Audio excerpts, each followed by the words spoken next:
Thank you. Hello, hello. Is this on? All right, they probably have to crank the sound way up, not that high. Can we give Joe another round of applause? Great job. It's always hard to follow him on stage, though. The energy level is hard to match, but we are so lucky that we have great parent leaders and involved community members that are all here helping us to help our kids. So it's great to be here. As Joe said, school starts on Monday. I'm really excited about that. I'm excited to be here. This group has some advantages and some disadvantages. Big advantage is you're my second presentation of the day. So I got to work out a lot of the bugs on the first one. And it's not the end of the day when I can't even remember where I am. So, but we are having a few technical glitches, and it's not our end. Google decided to run some updates today. And so we made a few adaptations. We're going to make it work. Wow. But just know that we have made a couple of technical adjustments. So I think you know our hashtag, WAVE, We Are Vista Every Day. Use it anytime you like. I'm going to start with our framework for the future. So where are we going? We know that we want to be the model of educational excellence and innovation. It's really important when we look at that we understand that it doesn't say we want to be a model, it says we want to be the model. And if we want to be the model, we're going to have to do things differently than a lot of others. We can't just take a plan or process that's worked in some other district and replicate it. If we do that, we're not the model. So we're going to have to be bold as we move forward. And we know that we want to be excellent. We want to achieve superior results. We want to exceed expectations. But we also know that we want to be the model of innovation. And to do that, again, is going to require us to take risks and try some new things. Our mission statement tells us why we're here. Our purpose is to inspire every student to persevere as a critical thinker who collaborates to solve real-world problems. When you think about that statement, first word that stands out to me is inspire. And if you're going to inspire someone, you're actually going to move them to feel something. That's very different than just sharing some information. To inspire someone is to have them lit up and engaged with their learning. And that's hard to do. We know that as teachers, some days we feel like our students are inspired. We know that some days we're inspired by our students, and other days we're not sure if anyone's inspired, but we got to keep after that. We have to also be models of perseverance, which is another word that jumps out there. We know that nothing's easy for everybody. Every learner, gifted learners, struggling students, everybody struggles sometimes with some things, and we need to help our kids to be resilient, to have that grit and perseverance to work through it. We know that it's not enough for them to be able to just recite knowledge. They need to be critical thinkers. We need them to be collaborators, and we need them to be applying their learning to real-world situations to help make the world a better place. And importantly, in that phrase, it also says every student, and that's our theme for the day, every child, every day. It's not some kids, it's every child. Every child deserves our best. And in terms of how we'll behave, we have our three values: respect, trust, and collaboration. Respect means to treat everyone with dignity all the time. It's unconditional. We can disagree with each other, but we can do it in ways where we still preserve the dignity of one another. And that should be with our students, should be with our colleagues, should be with parents, should be community members. That's a foundation of who we are here in Vista. When we make decisions, it should be about what's best for kids. That's how we define trust. Every decision, how can we help students? What's best for our learners? And then collaboration, a big theme, something that we celebrate here. We want to see not just our students collaborating, but as adults, we should be collaborating with one another, connecting with families, connecting with community partners. It's going to take all of us if we're going to get to be the model of educational excellence and innovation. So we have goals, and this will probably be hard for everybody to read because the print is very small, but if you look at the highest priority goals, it's about achievement in language arts, achievement in math, and reclassification for our English learners. And the theory there is that if our students can read and write and communicate, and they've got a solid foundation in math, that's going to help them in every discipline, in everything else that they're trying to achieve. A lot of our other metrics are pretty common in school districts, things like graduation rates or attendance. You'll see those in a lot of places. But you'll also see some things in our district as district-wide goals approved by our board that are different than many places. We have a STEAM goal. So we're looking at technology, engineering, arts. Not every district is looking at that on a systematic level. You see things like service learning, which is where we're connecting students with those real-world experiences. Survey results, we take those values very seriously. We want to ask you, we want to ask parents, kids, we want to ask everybody, how are we doing? Are we improving in our levels of respect and trust and collaboration? And we use that feedback to make adjustments. And then on the bottom, we look at how many families that live in Vista that should send their kids to Vista choose to send them to San Marcos or Oceanside or Fallbrook or some neighboring district, and how many families that live outside of Vista choose to send their children here. And when you look at that data, you see more and more families are choosing to send their kids here to our schools in Vista, which is a great, I think, reflection on the wonderful work that's happening around the district. So congratulations for that success. Thank you.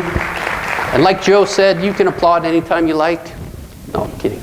All right, roles and responsibilities. So if we're going to be the model of educational excellence and innovation, we have to organize ourselves a little bit differently than some other districts. And so this graph actually, or visual, was shared initially back in 2013. And we've been making some slow incremental progress to achieve this, but a couple of things you'll notice. One is that we changed the name of our Human Resources Department to Human Relations. We think that reflects the value of the relationships that we have, the collaboration. I don't see you as resources, you're people, and the relationships and the quality of those relationships are really important.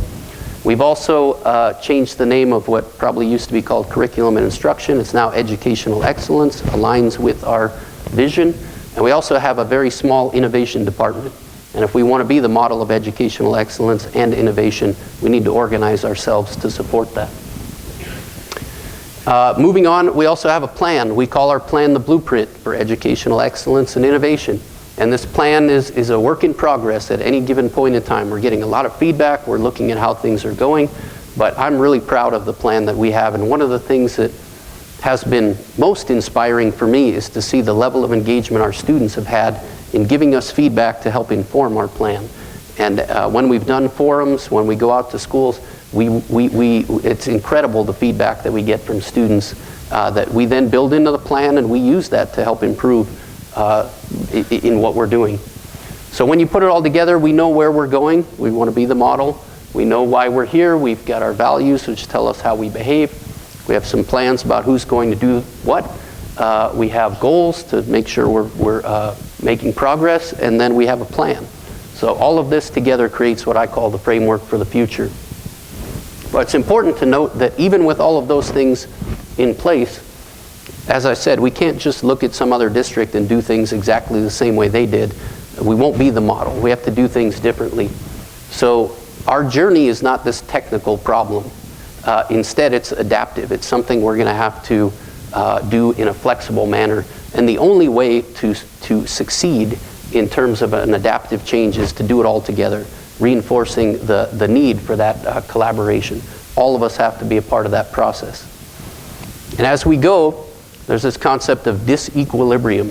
And so basically what that means, equilibrium is balance, and disequilibrium is when you lose your balance. So if you think about moving forward on this journey, it's going to be shaky, right? And we are going to feel a sense of disequilibrium because we're moving into this uncharted territory. And the challenge, or one of the challenges for us, is to make sure that along the way, it's not so shaky that we can't keep our balance, right? We need to maintain a little bit of balance so that we can be productive in learning. And on this visual, they call that the productive range of distress. I'm not sure if I like the phrase distress, but I think you get the idea that there's a certain level which is productive and good and positive. If there's not enough movement, then we're not learning. But if there's way too much, we're going to lose our balance and fall, and that's going to be a problem. So how do you make sure that you have balance as you go out on this journey? Well, I think about it kind of like this. There's a big difference if you're following a map that someone else has made, where they've already identified the territory, they've shown where the shortcuts are, and you're following in the footsteps of others. There's a big difference between that and actually creating a new map. And if we want to be the model of educational excellence and innovation, we have to create a new map. We have to go into uncharted territory. And if you set out into the unknown like that, you can't possibly anticipate all of the challenges because no one's been there before. But there are some things that you can do to prepare for that journey that will help you to be balanced. And one of the main things that I think we need to do is we need to know ourselves. We need to know what we're good at, what are our strengths, what are our capacities, how can we work with one another. We need to be introspective about that. And one of the keys in all of this is thinking about what are our strengths. And so through the year, many of you are going through experiences, taking self-assessments, and we need to know as adults, what is it that we're good at? What are we passionate about? What are we curious about? What is it that inspires us? All of that is helpful to fortify us on this journey. And as we move forward, our learners, our students are going to need to know what are their strengths, what are they good at, what are they curious about, what are they passionate about, what energizes them. So this is where one of the technology challenges comes into play. I had set this up as a slideshow with music, and Google with the updates isn't letting that happen. So in your mind, if you can just like think of some really inspiring music. I'm going to do quick narration, and I'll try to go through this quickly, but there's a lot for us to celebrate when we think about the strengths that we have as a school district. So I'll try to go through it relatively quickly, but this was a cool thing that happened last year. Vista Magnet Middle School was selected. Yeah. Students creating experiments that are going to go out into space. How cool is that? Mission Vista High School. We have anyone from Mission Vista here? Ann Fennell and some of the students were recognized Digital Media Arts Showcase Awards, which is great. How about RBV? We have anyone from RBV? Love that showcase in our 92081 magazine. We had 2 schools, Vista Magnet Middle and Vista High School, recognized as Gold Ribbon schools. Vista High School also was recognized for an exemplary career technical education program. So great job, Vista High School. This is one, I was just with the primary group, and they were really excited about this one. But you'll be excited about it in a few years as these students move in. What this basically shows is that in kindergarten and first grade, we had the highest levels of reading achievement that we've seen ever. And they are working really hard to make sure that we are successful with that highest priority goal, make sure our students have a good foundation of reading and writing, and that's really exciting to see. They're working on that constantly, and we're seeing some really positive results. Our LCAP was recognized statewide, which was cool. Sherry Fernandez, one of our administrators, was recognized Administrator of the Year. We were accepted into the League of Innovative Schools, just one of 57 in the country, which was great. That led to an invitation to the White House, which was fun. Festival of the Arts, always fantastic. We're going to do that again this year. Our teachers were asked to present all over the place. This is one that happened down in San Diego. This one's also pretty encouraging. I think I shared some of this before, but when you look at the number of suspensions and the number of expulsions, we've had a really dramatic but continual decline in the number of suspensions and expulsions. We just got the 2014 data, and or 14-15, the year finished, and we ended up with 13 expulsions for the whole year, which was really much better than the 120 we had years ago. We have Rancho Minerva or Vida here. There we go. And launched as Digital Promise Schools. How about librarians? Do we have any librarians? Our librarians, by the way, are becoming celebrities. They went out and they shared about how they created this model library plan, and now they're being asked to publish and go out on the circuit, and this is an article that was written about the work that they're doing. So give our librarians a round of applause. Got great recognition from Classroom of the Future Foundation. Good job there. Susie Johnson, our Career Technical Ed Coordinator, was Statewide Administrator of the Year. Very exciting. Important Bus Driver Award. Cindy Martinez helps to train all of our bus drivers. Great job. Got to go back to the White House, this time listen to the President, which was a great honor. Great to represent our school district. Rich Alderson, Rookie School Board Member of the Year for the county, which was fantastic. A lot of you know Rich. Special education, our consortium does an annual award ceremony. They give out about 10 or 12 awards, and we had 4 from Vista, which was fantastic. Great job by our special ed team. How about English learner reclassification? I mentioned this is one of the highest priority goals. Look at that jump, you know, record number of reclassifications. Great job. Got to go back to the White House again in March. We were one of 4 districts in the country showcased for Digital Learning Day. So that was fantastic. Thank you, everybody, for your help on that project. This Inspirational Student Award. This is a student at Vista Visions. They do a lot of online and blended learning.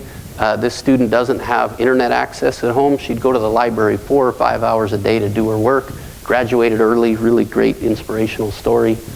And 2 of our teachers from Vista Visions got selected by NASA to go get trained. Love this one too. Look at where our graduates are going. MIT, Stanford, Princeton, Yale, Naval Academy, and even UC Santa Cruz. Which is great. And for those that don't know what a Gates Millennium Scholar is, this is from the Gates Foundation, and they give, I think it's about 100 or 120 of these across the country, and it pays for the full education through a PhD for a student. And Mission Vista's had 2 years in a row a Gates Millennium Scholar, so congratulations, that's very exciting. Did a little reading contest. This student, 3rd grader from Impressa, read 106 hours in 8 weeks, which is tops in the district. We launched the Wave Crest Cafe. They're doing great things, trying to make sure our kids have healthy, delicious lunches and breakfasts. These are 2 girls from Rancho Buena Vista. They competed in the women's hackathon and they won. It was a college competition. Great job. Love this one. Our team at Vista High School built that go-kart from scratch. They went out, they raced it, they smoked everybody. It was great. We won. We're focusing on early education, bringing in preschool providers. We had a great event in the spring to build awareness about the importance of early education. Teachers winning awards. Here's Roger Royster from Vista Magnet, Artissimo. Some of our 2 members from Casita and Vista High being honored for biliteracy. Great job. STEM Festival. It's great every year to see our students showcase their work. Principal at Alamosa Park was named to the Hall of Fame for the Boys and Girls Club. Do we have anyone from Alamosa? That's good. The agriculture program at Vista High School, nationally recognized for an exemplary program. Great job by our team there. California School Boards Association writes a journal that comes out about 3 or 4 times a year, and they wrote a story about Rancho Minerva that featured this girl, and she was just so thrilled to see her quotes in print. It was very exciting. I mentioned that we do the surveys, and we want your feedback. We want to know where we can improve and how we're doing with respect to respect, trust, collaboration, Common Core implementation. The yellow line is last year's data, and the blue line is 2 years ago. And you can see that in almost every area we're seeing some significant gains, especially in terms of collaboration. And so I really appreciate your hard work on those efforts. It makes a big difference for kids. Next Generation Science Standards, we're one of 8 districts in the state that's an early adopter. A lot of exciting things happening with that program. Our Wave Pact, you know, we have our guaranteed admissions agreement with Cal State. I love it on Wednesdays when I go out and visit schools and I see staff members and kids wearing college attire and promoting this idea of college readiness. Even found one girl with a banana slug shirt, which was great. A through G completion, we've increased by about 7% over a 2-year period. So this means more of our students are ready to apply to a UC or a Cal State. That's great. Congratulations. We had a new evaluation model. I know you were excited about that, but it's a big accomplishment. Chef Plunkett at Vista High School was the statewide California Pro Start Teacher of the Year, so congratulations, Chef Kim. This one's pretty staggering when you look at number of seats filled in AP and IB courses. We were a little under 1,200 back in 11-12, and almost 2,000 students last year in AP and IB courses, so that's fantastic. Not everybody takes a test in those courses, but if you look at those that are taking the tests, it's gone from 25% to 35% in a short period of time, so that's excellent, great work. Teachers all over the district winning awards. Terry Garrett and Dave Hanlon in this slide. Great job by them. It's hard to believe, but it was about a year ago that Vita opened. And this was a picture taken on the first day of school. That was a big accomplishment. Rancho Buena Vista received a Chargers grant. I don't know if Joe's still here, but I want to remind him we have received 0 grants from the Raiders. But it's great. We got money to upgrade the weight room, and it's fantastic. Really a nice addition to the school. This is something that happened over the summer. The U.S. Department of Education and the Office of Educational Technology, they wanted to showcase districts that were doing things that they thought would be helpful for other districts. So they have these stories which they've posted, and they've done 29 across the country, 3 from California, and 2 of them are from Vista Unified. So that's pretty exciting. We've seen big improvements from the parent perspective. So if you look at their perceptions about our educational program and the school environment, their level of trust for the principal, all going up dramatically, and high levels of trust for the teachers. So it's great to see that feedback. Thank you. Service learning, we're doing a lot of things there. I'm going a little faster because I know I'm going to be running behind. Scholarships. This was amazing. We had almost $5 million in scholarships for our graduating seniors last year, with $2.7 million just at Vista High School. Unbelievable. Congratulations for that success. Special education, this is one I was excited about. We track where students go when they graduate if they have an IEP. Do they go on to a community college? Do they go on to a 4-year school? In a 2-year period, we saw that number go from 30% to 50% enrolling in higher education, which is great. Rancho Minerva was featured at ISTE National Conference. That was great to see. We even got data management awards. Yeah, keep going. There's Dr. Shigela throwing the first pitch at a Padres game. We have this great partnership with Solutions for Change. They grow organic produce here in Vista. We buy it, put it in our lunches. One of the things I really like about it is that the families that are working at the farm are homeless families with kids in our schools trying to get back on their feet. So when we buy the produce, it actually helps them to be more stable economically and try to end this generational poverty that a lot of them are struggling with. More about our blueprint, We Day, great success there. Our PTA leaders, they're doing a great job. I wanted to point out on the left is the statewide PTA Convention guide, and look who's on the cover. Good job. A lot of great visibility from our Digital Promise schools, including some national coverage from NPR. We did a press conference. Students from Rancho Minerva stole the show, gave great speeches. Got to go back to the White House 4 times in 1 year. I don't think that'll ever happen again, but that shows you that we are on the radar on a national level, and that was pretty exciting. This is that transfer data. If you look all the way back to 09-10, we lost 274 students net through the transfer process. And this most recent year, we were up 300 students. That's phenomenal work. Great job. And then this is my favorite picture. It was from Foothill Oak and just completely spontaneous. I love to see that kind of energy from students. So it was an amazing year last year. Unbelievable success. A lot to celebrate. I know a lot of people worked hard to help contribute to those great results. But when we look ahead, we know that we're just kind of at the beginning of this journey. And if we really want to achieve this vision of being the model, we're going to have to move away from what has been and go into something new and different, get away from standardized education and into personalized education. And this is a quote from Sir Ken Robinson that I think really encapsulates that concept. When you look at our blueprint, as Joe said, we have the foundation is partnerships with family and community, but at the top there, it's all about moving towards personal learning environments and personalized learning paths. And we know that we need all of these other pieces in place to be the structure to build on. It's going to take some time, but that's where we want to go.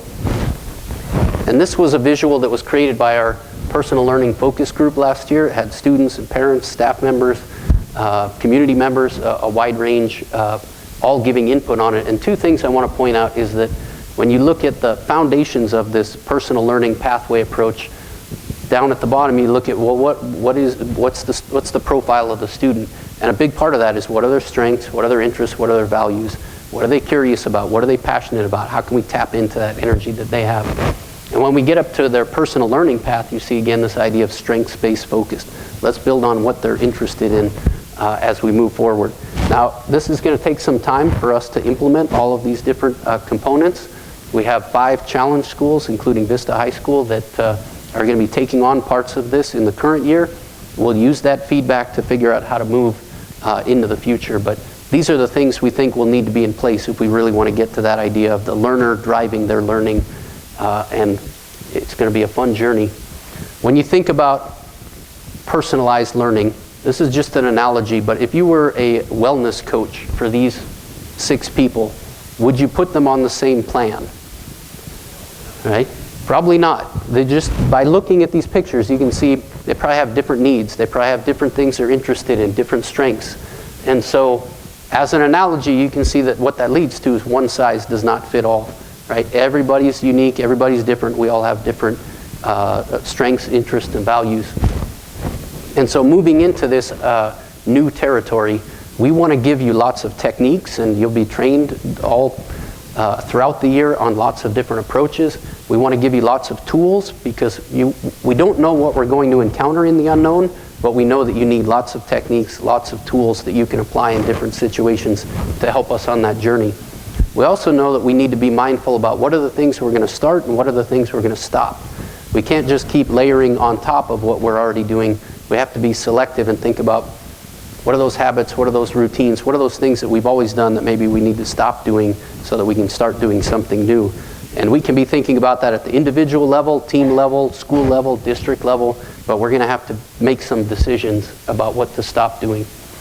And the reason for all of this is because of our kids. We have to be focused on our learners and trying to do what's best for them each and every day. So I'm not going to go through this in great detail because I'm sure I'm behind on time, but this is what is in the blueprint for the current year.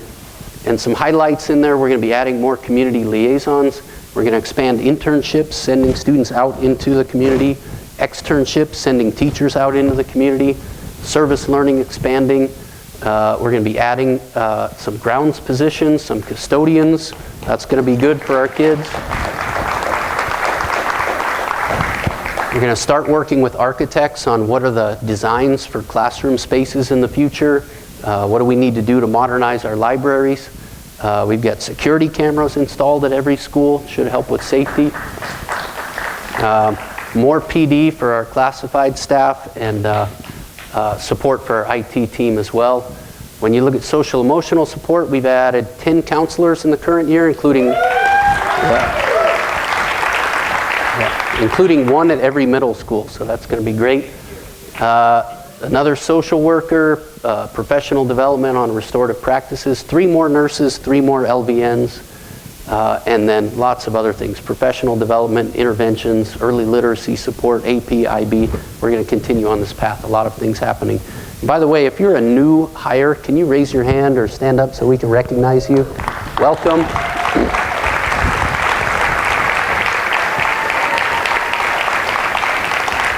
Appreciate you being here. One of the things I want to point out in Strategy 5, which is about high quality staff, is we know that we need to change our professional development models. So we're going to be doing some prototyping around personalized learning for personalized learning for professional development. If you want to be involved in that early adopter part of it, talk to your principal, talk to Aaron English. We'd love to have your feedback. We're doing a lot with feedback systems as well, including starting to talk about grading, which is always a fun topic. And then in terms of personalized learning, we want to give you a lot of support. We have our BOLTs, blended and online learning teachers. We have our content support resource teachers. We have our tech coaches. If you need help with anything, you need to let us know, and we want to get you that support. And then, again, personal learning challenge schools, and continuing to talk about high school transformation as well. So it's going to be a busy year. One thing that has emerged is that we've been selected by OECD. They're the group that does the PISA testing, which you probably heard of. They would like to do an international study to figure out how do we measure critical thinking and creativity. And they picked 3 districts in the United States to participate, and Vista's one of them. So that's going to be awesome. This is a visual that was shared at the Leadership Advance. It's a model for change, which starts with an intention around it. You create the conditions, the atmosphere of trust. People begin to take risks. You begin to innovate, and then you see progress. It's called the TRIP model, T-R-I-P. Someone this morning pointed out, well, how come it doesn't have the S? I don't know. When you think about risk-taking, look at Jenny Anderson from Casita in this picture. Does it look like she's taking a risk? I don't know what's in that bag, but it could be dangerous. This is a picture just from last week at our NGSS training. And I love to see how, as staff, as teachers, we have to take risks as well if we want to make progress, if we want to innovate. And there's a lot of exciting work happening around this NGSS initiative. Last week, we went to a Future Ready Summit. I was invited to share about what's happening in Vista. The gentleman on the left there, his name is Dr. David Edelman. He's a special advisor to President Obama. And he talked about what was happening across the country. And as he's talking about it, he starts telling the story about an article he read on NPR that was our story. It was about VITA. And he's going across the country telling other people about this. So the White House is telling our story. I thought that was pretty amazing.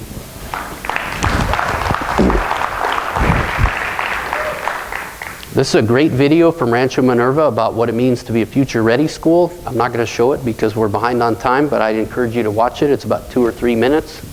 So thinking about where we're going, is this going to be an easy journey? It will not be easy. If it was easy, everyone would already be doing it. But is it going to be worth it for our kids and for our community? I know that it will be. And I know that as we proceed, we're implementing these changes, we're going to have to be mindful about keeping that sense of balance. But we want to fortify ourselves. We want to think about what are our strengths as we proceed into that future, have a lot of feedback systems to help us as we go. We know where we're going, we know why we're here, we know what our values are. If you find yourself in a situation where you say, I don't know what to do about this, I would encourage you to just look at those 3 values. How do you treat everyone with dignity? How do you think about what's best for students and make a decision that's best for kids? And who can you collaborate with that will help you? Amazing things will surface. And again, it's all about our kids. We have the most amazing kids in Vista. They do tremendous things. They're achieving at amazing levels. We want to continue to support that. So a collaboration I'm really excited about that we haven't talked much about so far is the Vista Partnership for Children. This is something that we've been working on behind the scenes for about 3 years. We have the support of United Way of San Diego, and the idea is how do we bring our whole community together to focus on supporting our youth. Our Vista Partnership for Children is about supporting children. A lot of it's about education, but we have a lot of great partners. It's probably going to be hard for you to read, but we've got County Health and Human Services, we have the sheriffs, we have the city manager, we have the Chamber of Commerce, we have PTA, we have DLAC, we have Lifeline, we have EES, our preschool provider, we have Cal State San Marcos, all at the table talking about how do we help our youth. And one of the first things that we did was we gathered a lot of data. And this is a little bit old, but it was data that we could collect across lots of different systems. And it was something that was kind of shocking to the group when we dug into it. So if you look at the top left, you see graduation. This is 12-13, just a couple years ago. We started the year in 12th grade with 953 Hispanic students, and 711 of them graduated. So that's a graduation rate of about 75%. If you look at our white students, our next biggest group, we had 576. It started the year, 530 graduated, a graduation rate of 92%. There's a big gap there. When you look on the right, top right, at how many of those graduates met all of the A through G requirements, you see for our Hispanic students, of those that graduated, which is only 711, 190 met the requirements, which is about a quarter of those graduates. But remember, we started the year with 953 students. So 953 started, 190 were ready to go to college. That's too low of a rate. Our white group, just by comparison, was over 50%. So there's a big variation there. When we looked at our suspension data, and I showed you before, this has improved a lot since then, but at that point in time, you were 5 times more likely to be suspended if you were Hispanic than if you were white. When we looked at A through G results, Male and female, our females, all of it's trending up, which is good, but our females were about 10% more likely to graduate meeting those A through G requirements, which is a gender gap there. And then this is the one that I think broke my heart. Left, you see substantiated cases of child abuse or neglect by zip code. And even though it's kind of gone down, you see that in one part of our town, if you live in one zip code, twice as likely to have substantiated cases of child abuse or neglect. And on the right, you look at juveniles on probation, about 5 times more likely in one part of town than another one. So when we think about what we want for our learners, we have to think about every child, every day. No matter what part of town they're from, no matter what they look like, no matter if they're boys or girls, it's every kid. That's our charge. That's in our mission. And that's who we are. We are Vista every day. And we have to work together, and our community's ready to do it. We have to work together to make sure that it doesn't matter where you live in Vista, what you look like, you have an equal opportunity to be successful. And I know everyone here is working hard on this every day. We've come a long ways in 3 years, but we still have a ways to go if you look at that data. And we have a chance to shape the future, which is a great responsibility and a great gift. And it's wonderful that we have these great partnerships, as I mentioned, Sheriff and higher education, all these different institutions. Anything's possible here. We just have to work together to do it. And so one of the great partners that we have is Dr. Freddie Avalos from Cal State San Marcos, and she's going to talk to us for a little bit about cultural intelligence. So let's please give Dr. Avalos a warm welcome.